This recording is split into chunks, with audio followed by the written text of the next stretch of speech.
Mark Wester, CDHS. I was wondering, Mr. McCombs, could you speak to the due process and including timeliness that Mr. Busher is talking about, and perhaps kind of give us a context of where this language came from? Sure. So just to give everybody the context that Mr. Busher already enjoys, and I'm sure Commissioner Westendorf does also, due process, this will be a very brief constitutional law lecture.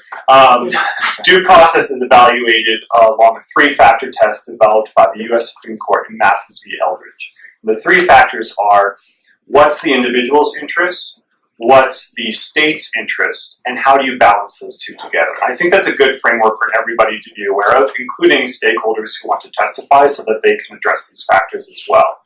So the first factor, the individual's interest, this is the interest of the substantiated perpetrator or substantiated individual at this point.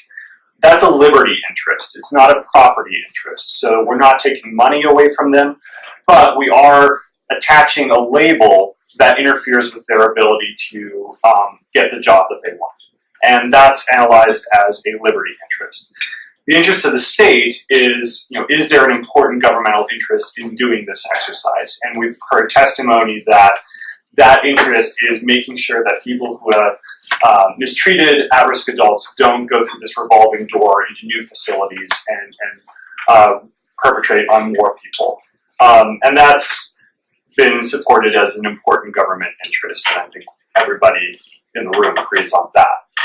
And then the real action happens in that third factor. How do we balance these things together? And that involves some law, but really a lot of policy. And the courts will look at, when they're looking at that third factor, they'll look at things like, what are the administrative resources that we have to bring to this question? What are the limitations on the ALJs, on the agency staff? How important? It's less a question of how important these interests are, like trying to pit them against each other and rate which one is more important than the other, but really, how do we calibrate the trade-offs that they inevitably require? So, they're going to be adverse to some extent. How do we make those hard calls between which interest prevails at any one moment? So one of the big questions that often comes up is, do you put due process on the front end or on the back end? Do you do, so in this case, do you have all the hearing and due process before they are listed in caps or afterwards? And that's, I think a couple of meetings ago I mentioned the Watso case. The reason I mentioned that is because they looked at a very similar question in the child welfare context of when you have a system like this, does the hearing have to go before they're listed in trails or after they're listed in trails? And they affirmed that it could be listed after, they could be listed in trails even before they ask, which I think equally apply here. They looked at the fact that the liberty interest is somewhat mitigated by the fact that it's a confidential database that's only accessible through background checks. So it would be very different if the Department of Social Services at that time were publishing this list for the public to see versus keeping it in a database that is only accessible through background checks. The fact that it's not limiting individuals listed from any profession, only certain professions. Granted, their chosen profession, and that's not to be discounted, but it's not barring them from any work, for example. They looked at the fact that there had been a previous investigation. So this is not like going out on the street and, hey, David, you're in caps now. It's after there's been an investigation, it's been reviewed by a supervisor. There's an administrative review mechanism at CAMDERS to QC that those findings to some extent, resolve cases before they have to go to hearing.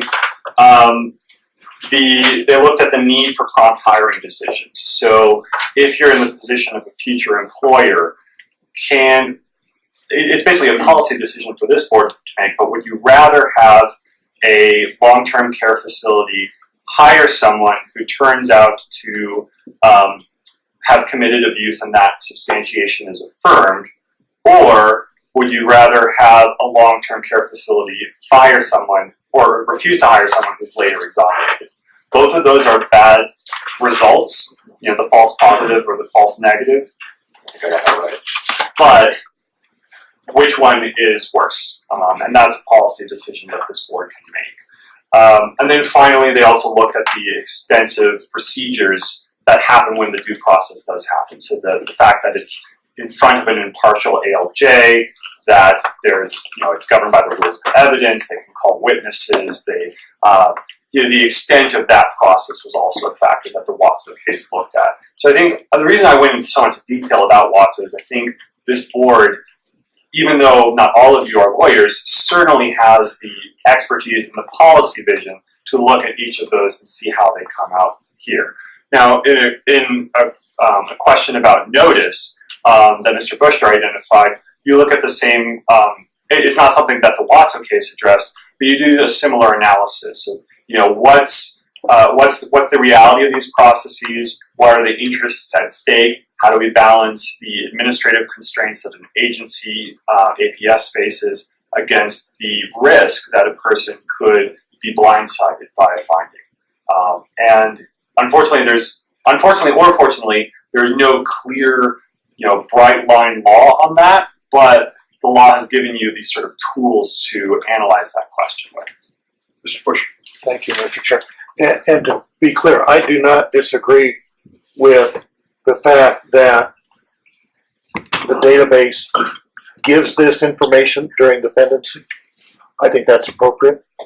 I am only concerned that 10-day delay in giving the notice to the person who is alleged to be a perpetrator may not be, may be too long.